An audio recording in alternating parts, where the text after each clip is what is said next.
역시 통이 컸습니다. 어제 예정가를 뛰어넘어도 한참 그리고 훨씬 초과하는 입찰가를 써낸 현대자동차 그룹을 두고 하는 말입니다. 한전의 부채 탕감까지도 걱정하는 현대자동차 그룹의 통 큰 베팅이 비정규직 문제 해결에도 적용되기를 바랍니다. 10년을 기다린 현대자동차 비정규직 노동자들이 현대차의 정규직 노동자로 인정되는 길이 드디어 열렸습니다. 서울중앙지방법원은 어제 강 모 씨 등 994명이 현대차와 사내 하청업체들을 상대로 낸 소송에서 원고들이 현대차의 근로자임을 확인한다며 판결했습니다. 이제 현대자동차의 동일노동 차별임금의 현장은 불법 파견임이 확인된 것입니다. 문제 제기한 지 10년, 그리고 소송을 제기한 지는 4년입니다. 그 긴 시간을 기다리면서 나온 판결이니만큼 현대자동차는 통 크게 재판 결과를 즉각 수용하고 통 크게 정규직 채용을 서둘러 주시기를 바랍니다. 이번 판결이 또한 기아차와 삼성전자 서비스, 현대하이스코 등 다른 업체들도 비정규직의 정규직 전환에 대해 전향적으로 검토하는 계기가 되기를 기대해 봅니다. 이 문제에 있어서 정부는 문제를 해결하는 것이 아니라 그동안 문제를 키워왔던 주범이기도 했습니다. 노동부는 통상임금 문제, 근로시간 관련한 주 7일에 대한 해석 등 1심에서의 판결 결과에 불복해서 최종심까지 판단을 유보하면서 노동시장의 혼란과 사회적 갈등을 증폭시켜왔던 나쁜 사례들을 다시 반복하지 말기를 바랍니다. 망설이지 말고 1심 판결이 현장에 적용될 수 있도록 행정지도에 적극 나서야 할 것입니다. 실질적으로 현대자동차의 불법 파견과 관련한 문제는 2004년에 노동부가 이미 문제 제기를 한 바 있습니다만 당시 검찰은 기소를 하지 않음으로써 문제를 10년 동안 키워왔다고 할 수 있습니다. 새정치민주연합은 국회에서 이러한 불법 파견 그리고 도급 문제에 대한 명확한 기준을 마련하고 직접 고용의 원칙을 확립해서 노동시장에서의 혼란 그리고 사회적 비용을 최소화시킬 수 있도록 더욱 노력해 나가겠다는 말씀드립니다. 네, 도대체 대한민국 군 문제의 밑바닥은 어디까지입니까? 막장의 연속이라고밖에 말씀드릴 수 없습니다. 불법 대선 개입, 폭행, 인권유린, 성추행 문제 등에 잇따른 군 문제에 이어서 이제는 현역 육군 장성이 부하들의 돈을 조직적으로 갈취한 정황이 드러나서 충격을 주고 있습니다.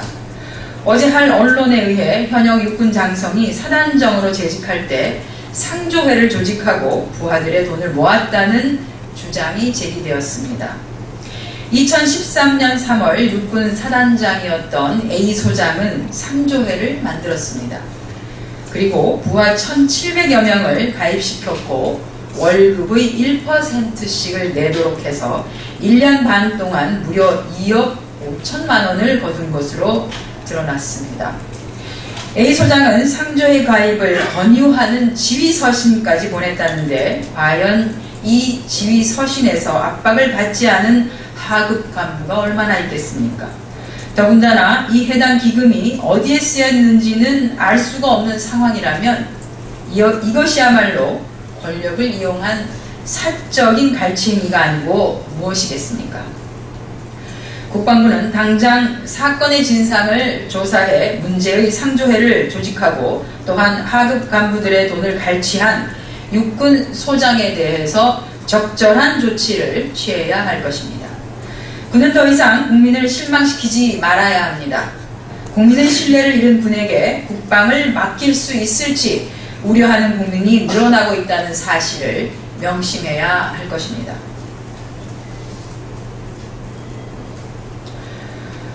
올해도 집권 여당은 어르신들의 따뜻한 겨울나기를 외면하고 있습니다. 정부가 2015년 예산을 복지 공약을 모두 반영한 첫 예산이라고 자랑했지만 실제 경로당에 지급되어야 하는 냉난방비 603억 원을 전액 삭감하는 등 노인복지를 여전히 찬밥으로 여기고 있는 것이 드러났습니다. 해마다 집권 여당은 경로당 냉난방비를 전액 삭감해왔고 새정치민주연합은 국회에서 이를 다시 예산에 반영하기 위해 노력해왔습니다. 지난해에 이어 올해도 삭감된 예산을 새정치민주연합은 반드시 살려내겠습니다. 박근혜 정부와 새누리당은 제대로 된 예산도 정책도 반영하지 않은 채 말로만 어르신 공경, 노인 복지를 말하고 있는데 이것 부끄럽지 않으십니까?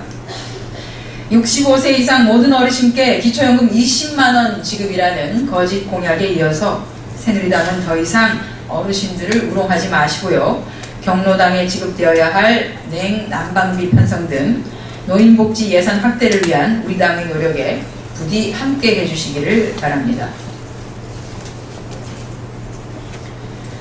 정종섭 안전행정부 장관이 국회가 통치불능 상태라고 진단하고 내각제였다면 국회를 해산해야 할 상황이라고 말했다고 합니다. 대통령께서 국회를 무시하니 장관까지 나서서 대통령의 눈에 들기 위한 발언에 앞장을 서고 있는 것 같습니다. 국회마저 통법부와 청와대의 출장소로 여기는 대통령의 지침과 하달만 있는 정치는 실종시키고 통치만을 원하는 박근혜 대통령의 입장이 바뀌지 않는 이상 지금의 국회의 교착 상태 달라질 수가 없다는 사실을 모르는 이가 있겠습니까? 책임 전가를 하기 전에 반성부터 보여야 할 것입니다. 대선 공약 하나 제대로 지키지 못하고 취임 이후 도대체 무엇을 했는지 기억조차 나지 않는 박근혜 정부야말로 불능 상태가 아닌지 되돌아봐야 할 것입니다. 특히나 증세 없이 복지하겠다는 말은 잊어버리셨는지 다시 한번 되짚어드립니다. 대통령이 국정을 잘 수행하도록 보좌해야 할 국무위원으로서의 본분을 망각한 정종섭 장관은 국회를 모독한 발언에 대해 사과하고 사퇴해야 할 것입니다. 네, 인천 아시안게임이 오늘 개막식을 시작으로 16일간의 열전에 돌입합니다. 이번 대회는 아시아의 45개국이 참여한 가운데 우리 선수단은 1천여 명이 넘는 역대 최대 규모라고 합니다. 우리 선수단이 목표로 정한 종합 2위를 달성할 수 있도록 그동안 갈고 닦은 기량을 마음껏 펼치기를 기원합니다. 인천 아시안게임의 대회를 준비하는 과정에서 넉넉하지 못한 재정 등으로 우여곡절이 많았습니다.